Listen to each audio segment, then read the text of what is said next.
Assalamualaikum warahmatullahi wabarakatuh.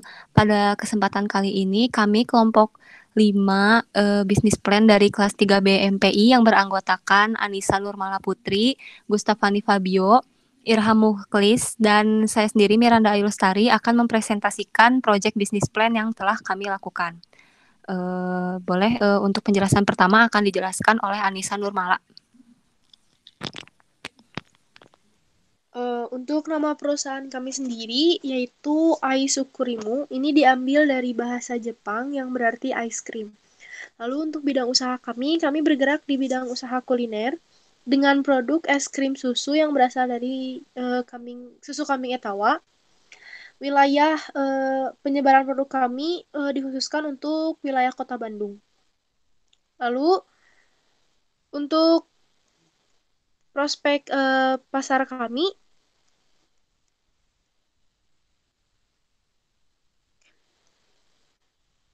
prospek pasar kami dikhususkan untuk sebenarnya bagi orang-orang yang memang alergi pada susu kambing sebenarnya. Tapi selain itu, prospek pasar kami itu dikhususkan kepada orang-orang yang emang mereka belum mengetahui bahwa gizi dari susu kambing ini juga banyak atau tidak kalah dengan susu sapi.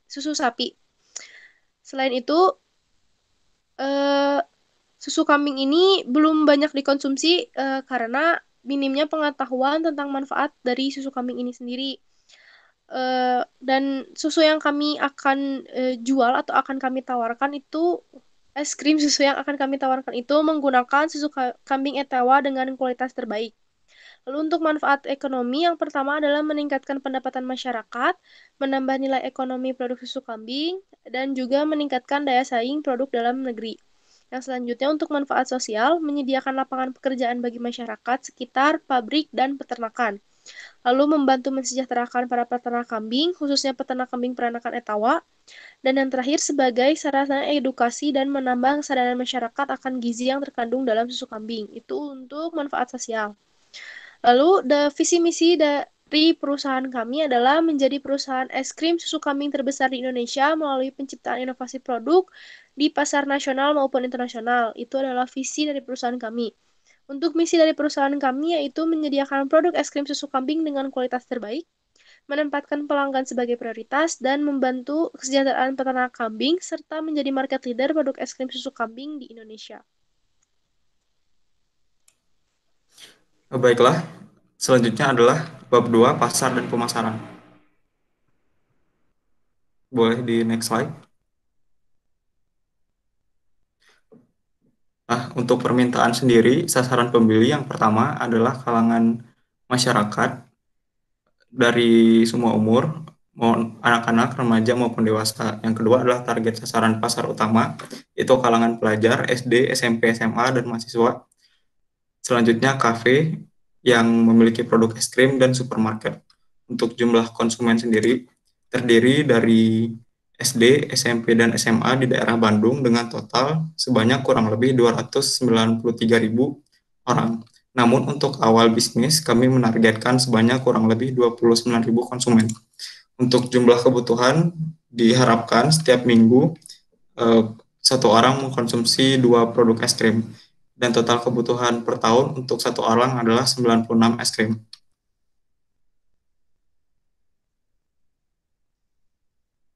Untuk penawaran sendiri terdapat 4 pesaing utama. Yang pertama adalah Wall sebagai market leader disusul oleh Campina, AIC, dan Diamond dengan cakupan penawaran sebanyak 247.000. Untuk proyeksi permintaan, kami menargetkan peningkatan sebanyak 10% setiap tahun, di mana tabel pertama, yaitu proyeksi permintaan, terdapat peningkatan dari tahun pertama hingga kelima, sebanyak 338.397 di tahun kelima. Dan yang di bawah adalah proyeksi penawaran, di mana tahun kelimanya sebanyak 255.250 es krim. Untuk pangsa pasar dari tahun pertama hingga tahun terakhir, market share konstan yaitu 84,79%.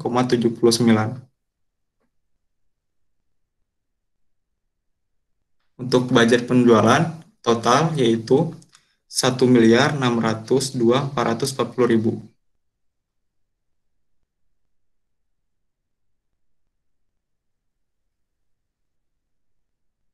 Oke, selanjutnya saya akan menjelaskan mengenai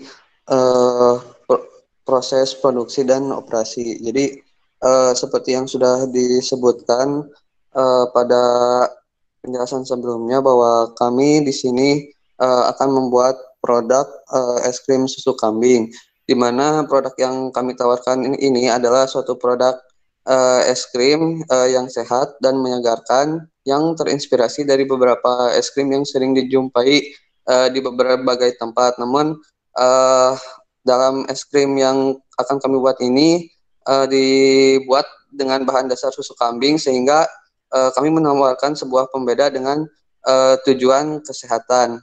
Nah, untuk ciri produk es krim susu kambing ini sendiri dikemas dalam sebuah wadah atau cup dan juga stick ice cream dengan berbagai varian rasa buah. Selain itu terdapat juga rasa madu yang diharapkan dapat memberikan nilai gizi yang lebih sehingga es krim yang kami tawarkan ini memiliki manfaat yang sangat banyak di dalamnya.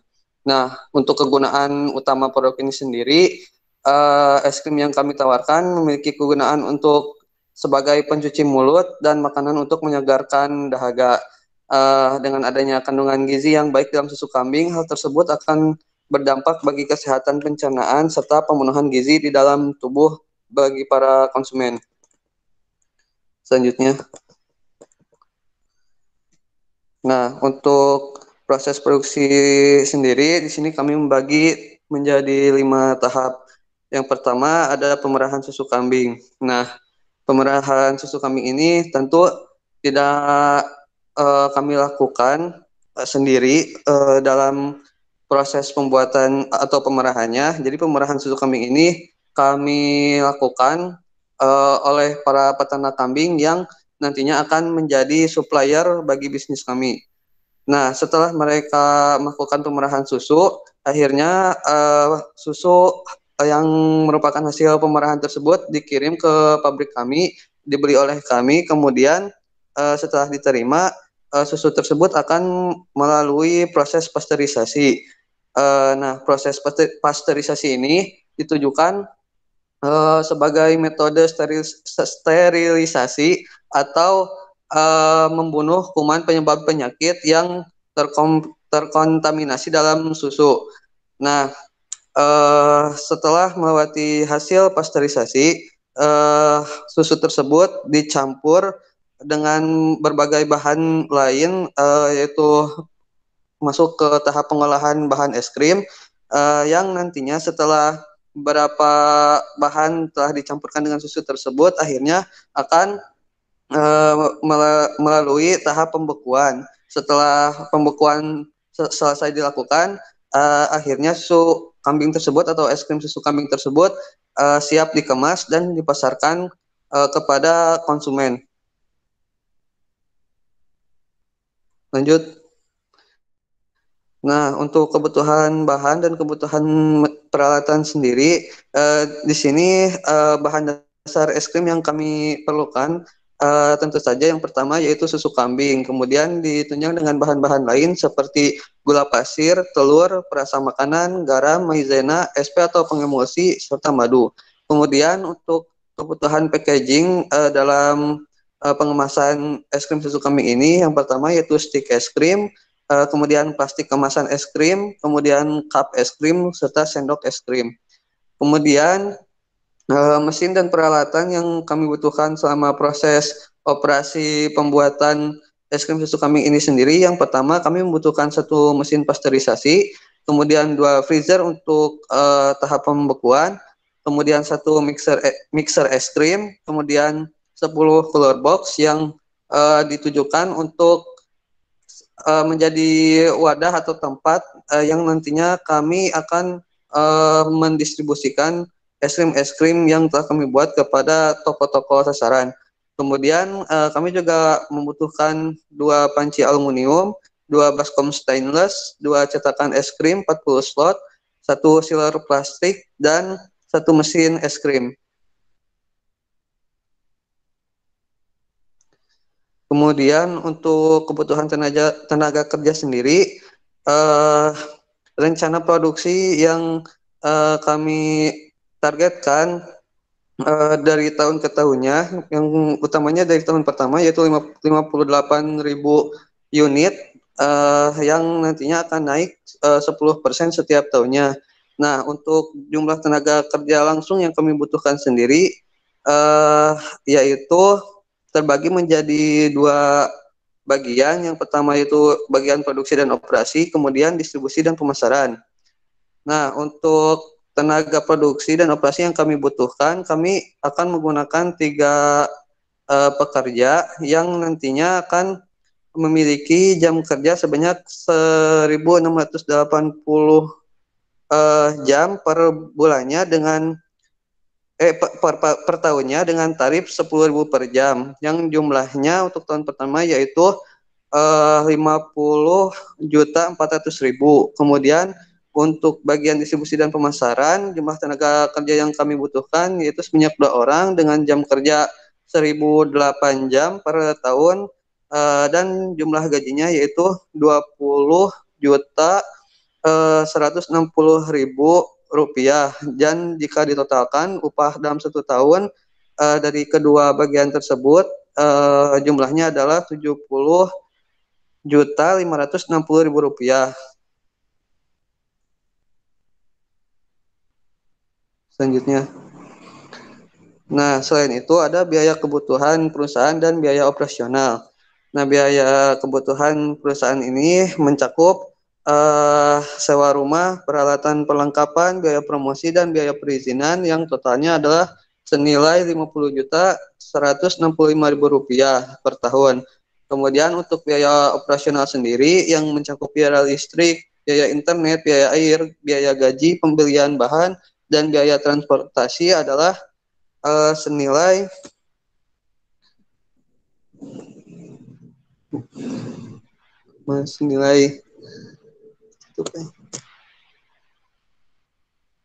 sebentar.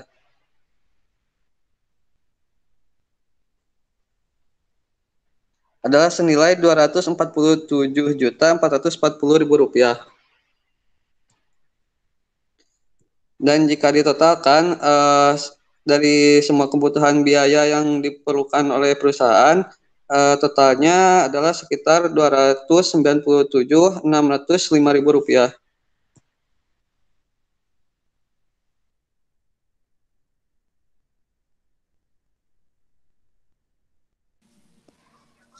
Selanjutnya ada organisasi dan manajemen. Yang pertama ada bentuk kepemilikan. Jadi Aisukurimu sendiri merupakan usaha yang memiliki bentuk kepemilikan CV. Seperti yang kita tahu, CV sendiri adalah kepanjangan dari Komanditer Vennootschap dari bahasa Belanda. Atau yang biasa kita kenal juga merupakan persekutuan bisnis yang didirikan oleh 2 orang atau lebih yang menyerahkan sekaligus mempercayakan uangnya untuk kemudian digunakan sebagai modal CV. Jadi perseroan ini juga bisa dianggap sebagai perluasan dari bentuk perusahaan perseorangan. Nah, kemudian untuk organisasi dan tata kerja, seperti yang tadi telah disebutkan oleh rekan saya Anissa Nurmala di awal, bahwa nama perusahaan kami adalah Aisukurimu. Kemudian bentuk usahanya adalah CV, kemudian jenis usaha adalah usaha kuliner, tahun berdiri yaitu 2020, nama pemilik atau pengelolanya adalah Anissa Nurmala Putri, Gustafani Fabio, Irham Muklis, dan Miranda Ayu Lestari. Alamat di Jalan Geger Kalong Hilir, Ciwaruga, Kecamatan Parongpong, Kabupaten Bandung Barat, Jawa Barat. Untuk email sendiri yaitu aisukurimu2020.co.id. Untuk media sosial, username aisukurimu_. Kemudian untuk tenaga kerja sendiri sebanyak 5 orang. Next. 10.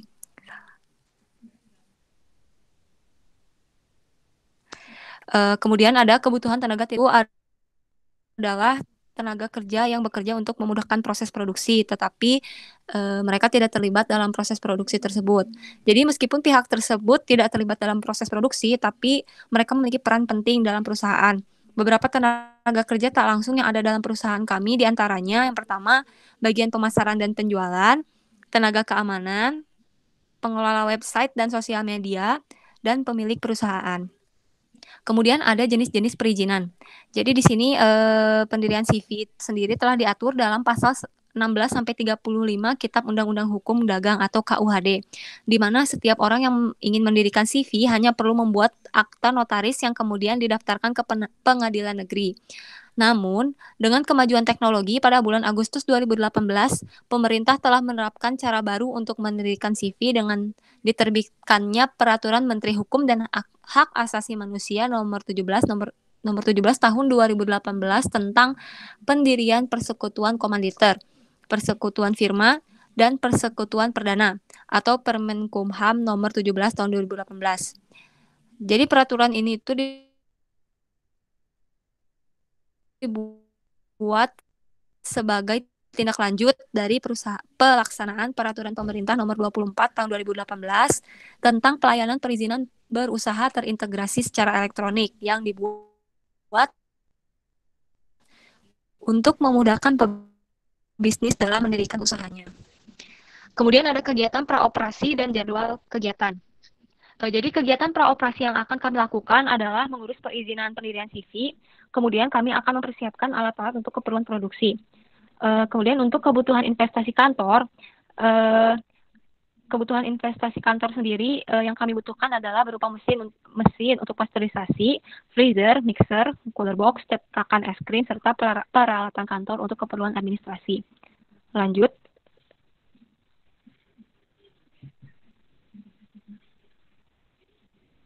Malah next.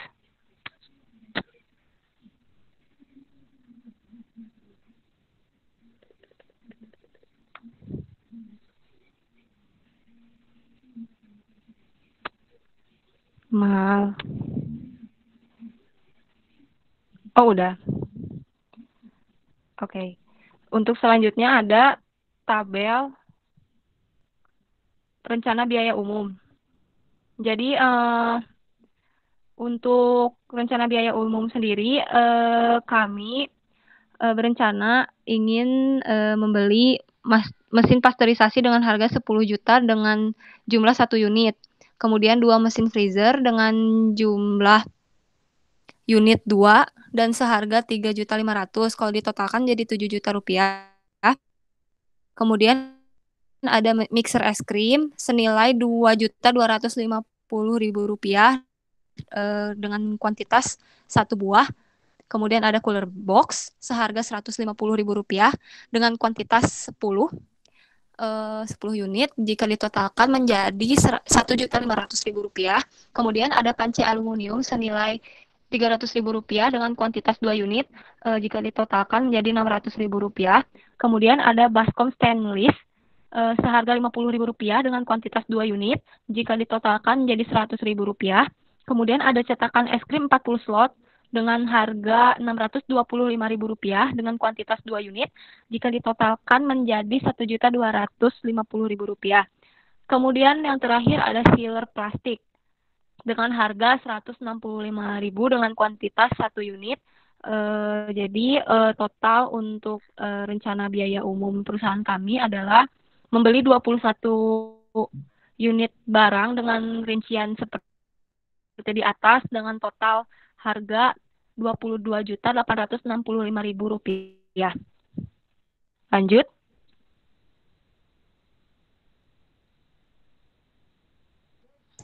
Oke, selanjutnya saya akan menjelaskan mengenai keuangan dalam bisnis ini.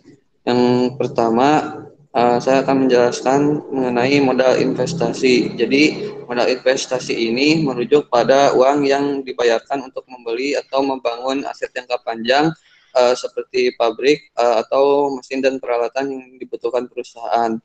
Nah, untuk modal investasi yang kami butuhkan selama tahun pertama atau ketika memulai usaha es krim susu kambing ini, kami membutuhkan modal investasi sebesar Rp68.665.000. Kemudian untuk modal kerja eh, yang merupakan investasi dalam jangka atau harta jangka pendek, kami membutuhkan dana sebesar Rp237.600.000.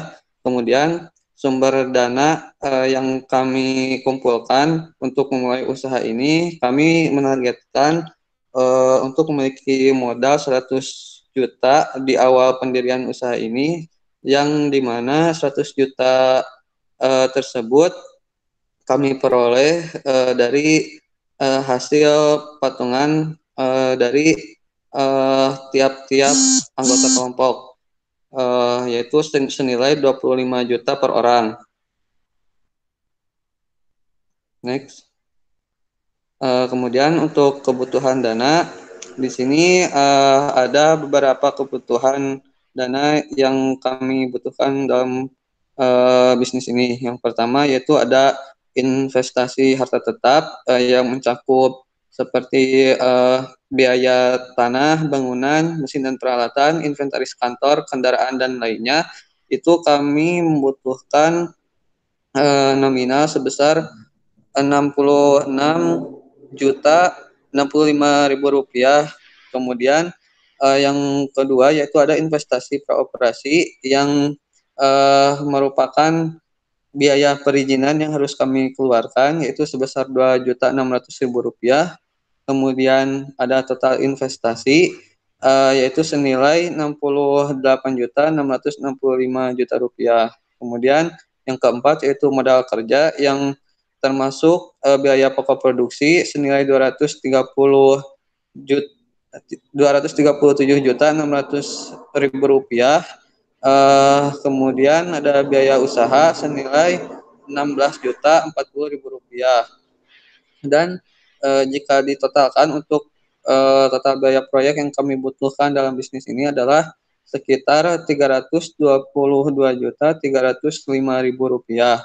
Dan untuk modal sendiri, semua total biaya proyek ini kami menggunakan modal sendiri yang 100 juta tadi, di mana yang seharusnya modal kerja atau yang termasuk pembelian bahan dan peralatan bahan pokok produksi ini, kami menganggap bahwa tidak seluruhnya total yang ada di sini, yaitu total modal kerja senilai 237 juta itu harus ada di awal membangun bisnis. Namun untuk pembelian bahan baku sendiri itu bisa dianggarkan per bulan. Jadi kami merasa 100 juta yang kami taruh sebagai modal usaha kami tadi cukup untuk menutup semua total biaya proyek yang kami perlukan dalam tahun pertama.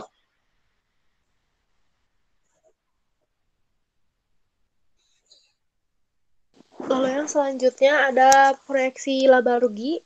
Yang pertama ada pendapatan yang untuk tahun pertama ada 297 juta, tahun kedua ada 304.500.000, tahun ketiga 319.725.000, tahun keempat 335.715.000, dan tahun kelima 352.500.000.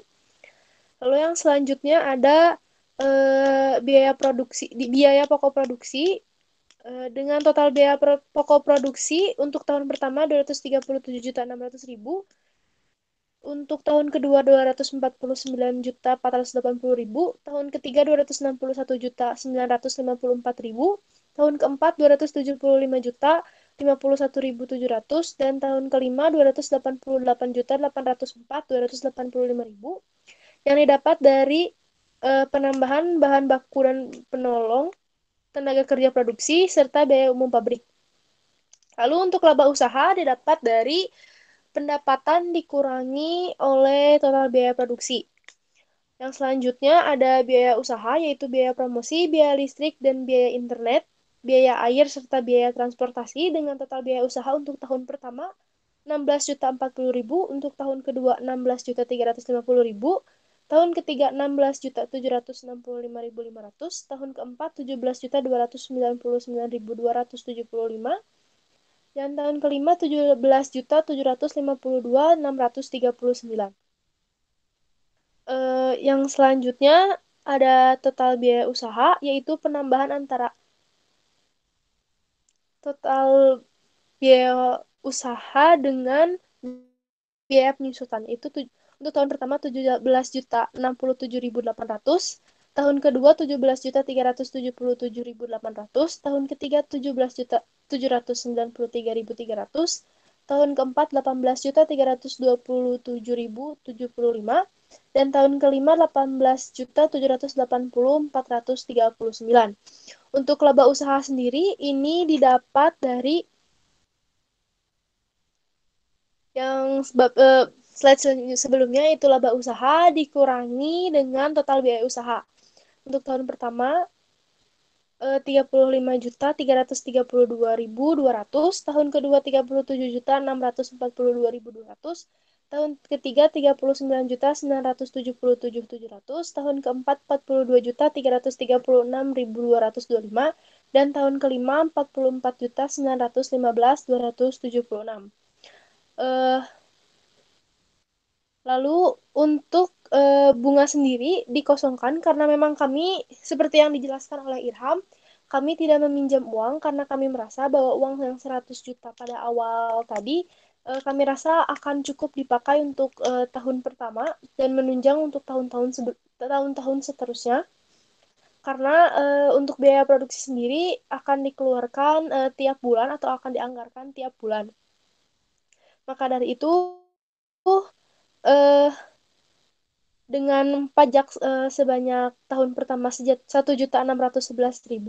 tahun kedua 1.683.500, tahun ketiga 1.759.625, dan tahun keempat 1.839.575, serta tahun kelima 1.923.500, maka laba bersih yang didapatkan adalah 33.721.200, 35 juta untuk tahun kedua 35.958.700, tahun ketiga 38.218.075, tahun keempat 47.496.650, dan tahun kelima 42.991.776.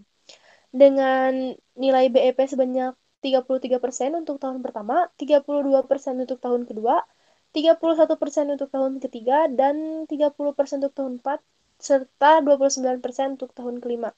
Sedangkan untuk profit margin sendiri, kami dari tahun ke-1 hingga tahun kelima, yaitu sebesar 12%.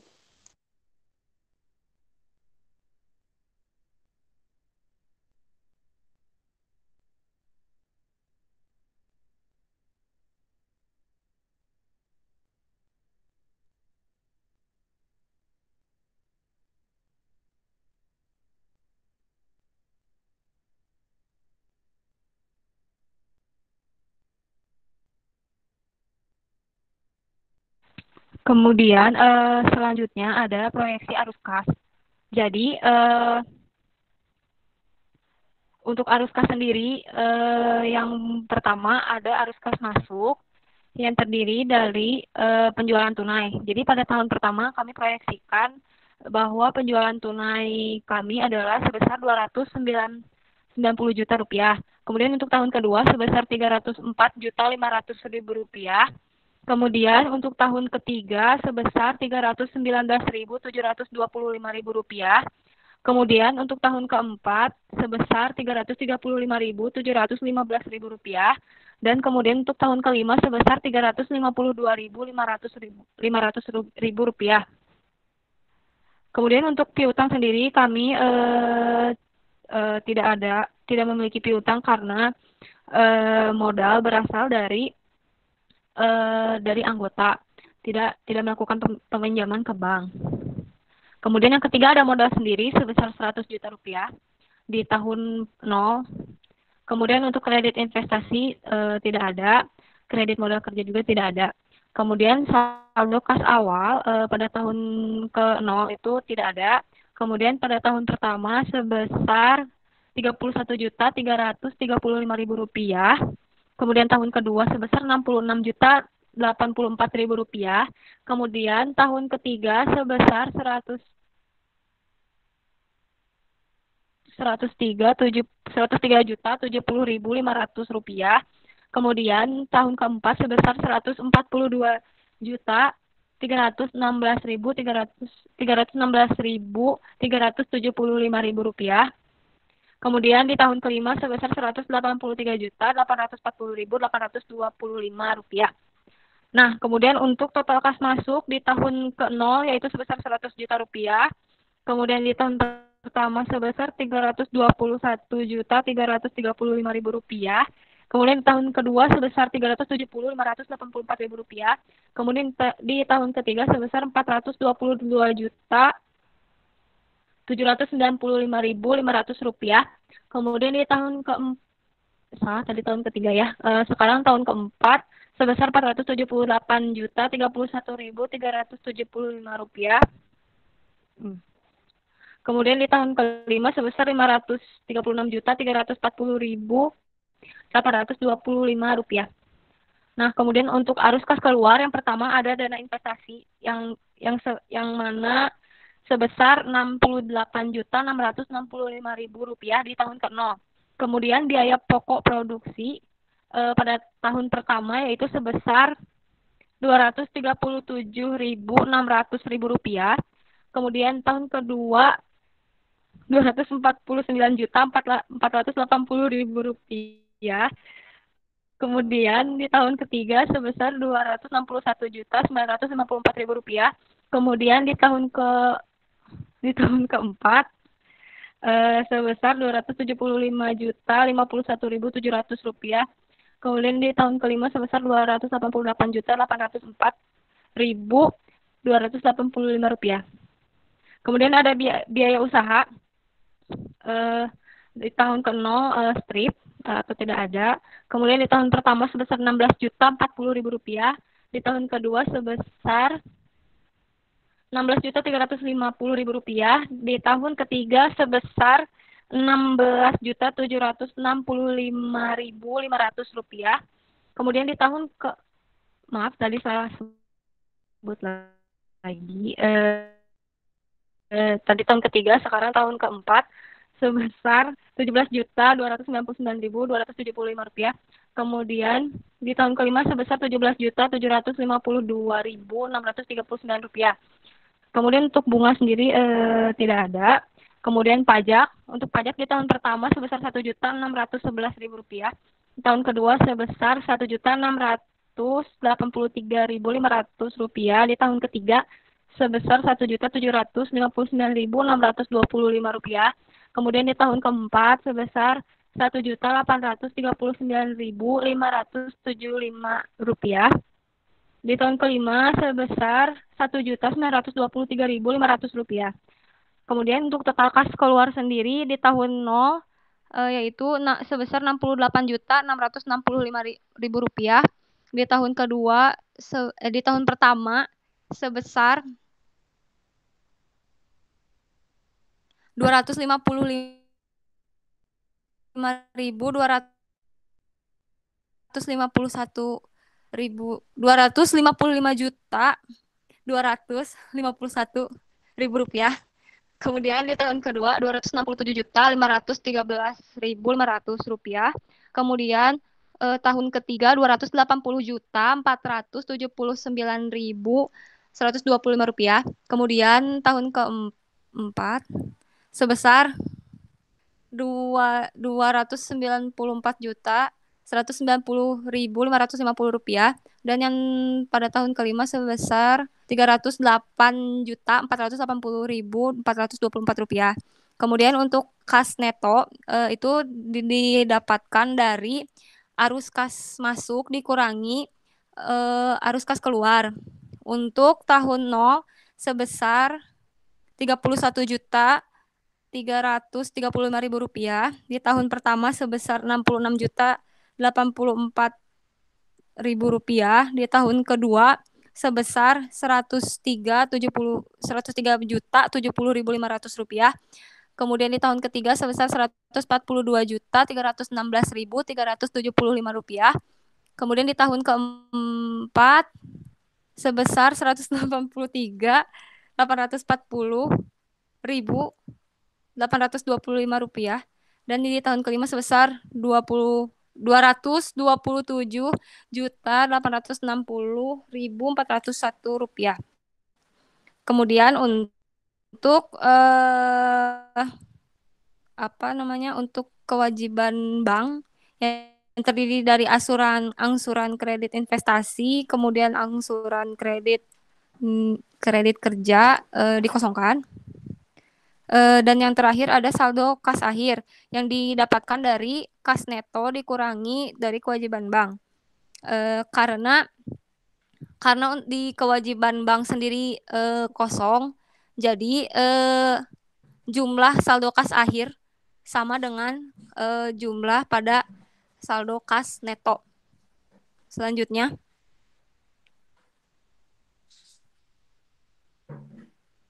Baiklah, selanjutnya saya akan menjelaskan tentang proyeksi neraca. Yang pertama adalah harta. Untuk harta lancar, yang pertama kas di tahun 0 atau tahun mula sebanyak 31.335.000, terus meningkat sehingga di tahun kelima yaitu 227.861.401 rupiah tanpa piutang dan persediaan sehingga total kas sama dengan total harga lancar. Yang B, harga tetap tanah kosong karena untuk usaha pertama kami tidak membeli tanah tapi menyewa bangunan. Yang kedua adalah bangunan sebanyak 15 juta, yang ketiga mesin dan peralatan sebanyak 25.865.000, inventaris kantor 6.200.000, kendaraan 19 juta, sehingga total harga tetap yaitu 66.065.000. Akumulasi penyusutan setiap tahun sama yaitu 1.27.800. Maaf. Untuk nilai buku harga tetap juga sama setiap tahun yaitu 63.456.000. Yang C, investasi praoperasi nilai buku harta tak berwujud 2.600.000. Total harga di tahun mulai itu 100 juta dan terus meningkat sehingga di tahun kelima menjadi 228.888.201 rupiah. Yang kedua adalah hutang dan modal. Untuk hutang sendiri kami tidak memiliki hutang. Dan modal, untuk modal sendiri di tahun ke-0 yaitu 100 juta. Laba periode lalu diambil dari tahun ketiga yaitu 66.084.000 dan terus meningkat di tahun kelima menjadi 183.840.825 rupiah. Untuk laba di tahun kedua 66.084.000 dan di tahun kelima yaitu 227.860.401 rupiah. Untuk total modal di akhir tahun menjadi 411.701.226. Total hutang dan modal di awal mula yaitu 100 juta,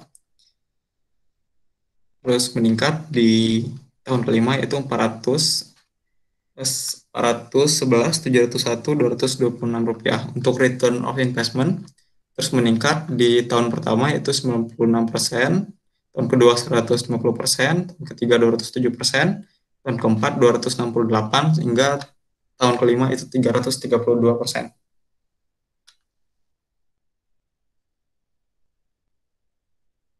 Selanjutnya.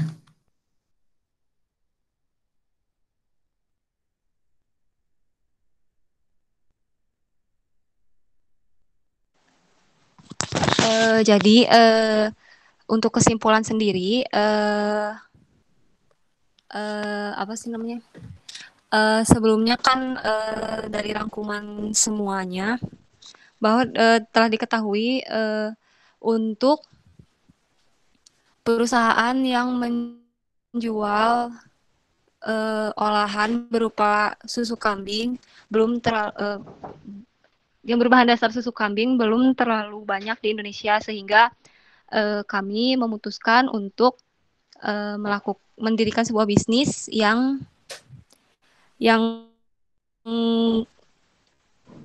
memanfaatkan olahan dari produk susu kambing.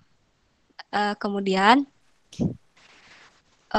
selain itu juga untuk para pengusaha yang sekiranya ingin memulai sebuah bisnis di bidang yang unik dan belum pernah ada sebelumnya atau jarang kompetitornya, disarankan agar melakukan riset terlebih dahulu agar nantinya perusahaan dapat menentukan strategi-strategi di mana nantinya ketika produk telah memasuki pasar,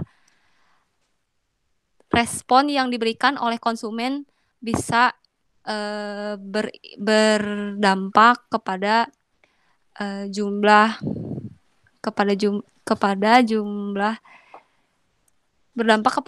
unit produk yang terjual. Selain itu juga selain berdampak kepada jumlah penjualan, diharapkan dengan menetapkan strategi marketing yang tepat, maka brand yang dimiliki oleh perusahaan dapat mendapat tempat baik di benak konsumen maupun dapat mendapatkan tempat yang baik di benak konsumen. Ya seperti itu. Sekian presentasi dari kelompok kami. Mohon maaf apabila ada kesalahan baik berupa teknis ataupun yang lainnya. Wabillahi taufik wal hidayah. Wassalamualaikum warahmatullahi wabarakatuh. Waalaikumsalam. Waalaikumsalam warahmatullahi wabarakatuh. Warahmatullahi wabarakatuh. Udah stop, Gus. Nuhun.